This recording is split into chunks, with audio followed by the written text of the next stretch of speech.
सबसे बुरा तब लगता है जब मतलबी लोग आपके दिल में उतर जाते हैं। इसलिए खुद को खर्च करना बंद कर दो उन मतलबी लोगों पर जो आपके साथ सिर्फ मतलब के लिए रहते हैं। दिल टूट जाए तो भी मुस्कुराना पड़ता है। मतलबी से भरे हैं यहाँ कुछ लोग, अपना दर्द उन लोगों के सामने छुपाना ही पड़ता है। अगर आप जानना चाहते हो कि कोई व्यक्ति कितना मतलबी है तो पता करो वो कितना त्याग कर सकता है। कुछ लोग ऐसे होते हैं उनके लिए कितना भी करो लेकिन वो करेंगे अपने मन की ही। समय पर परख लेना चाहिए स्वार्थी इंसान को, वो मतलब के लिए नहीं छोड़ता बेजुबान को।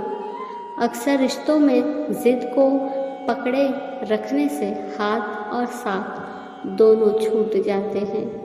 मतलबी लोग भी न जाने कैसे कैसे अपने मतलब निकाल लेते हैं। अक्सर अपने मतलब के लिए ये खून के रिश्ते भी भुला देते हैं। जुबान से मीठे और दिमाग से जहरीले शकुनी से बचे, अन्यथा महाभारत का युद्ध आपके जीवन में भी हो सकता है। अधर्म और अत्याचार होते हुए देखकर जो लोग सिर झुका लेते हैं उनके सिर एक दिन अवश्य कटते हैं। महाभारत इस बात का साक्षी है। भाई भाई का रिश्ता खास होता है, अक्सर ये दिल के बहुत पास होता है। महाभारत का उदाहरण देख लो, जब भाई भाई लड़ते हैं तो कुल का नाश होता है। भाई को भाई से लड़ना पड़े बेकार है वो दौलत वो विरासत। अन्याय को मिटाने के लिए श्री कृष्ण को अक्सर रचना पड़ता है महाभारत। कुरुक्षेत्र के महाकाव्य युद्ध में अर्जुन दुख और शंकाओं के बोझ तले दबे हुए थे।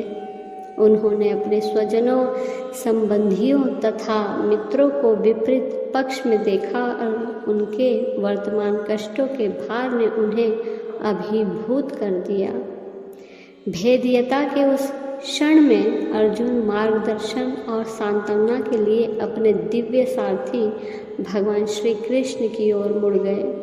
तभी श्री कृष्ण ने अपने अनंत ज्ञान से गहन सत्य प्रकट किए जो युगों से प्रतिध्वनित होते रहे।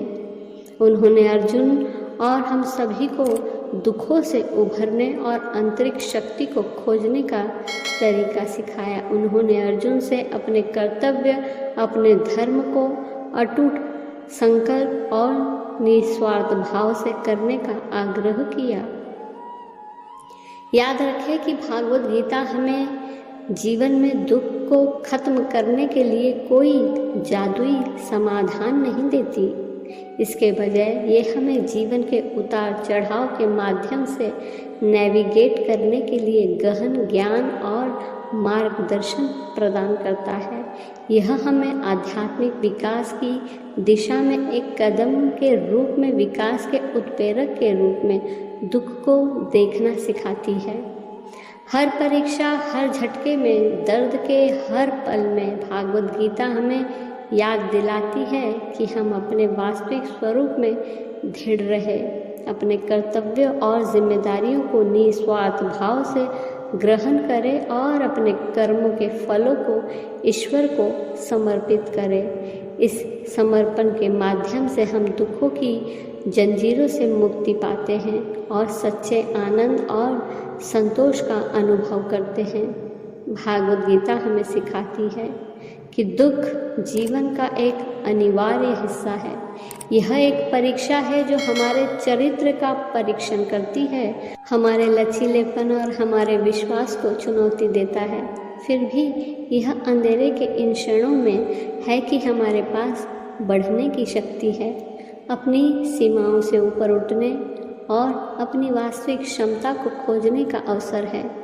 जब हम खुद को उदासी से घिरा हुआ पाते हैं तो यह महत्वपूर्ण है कि हम अपनी निगाहें अंदर की ओर मोड़ें और भीतर ज्ञान की तलाश करें।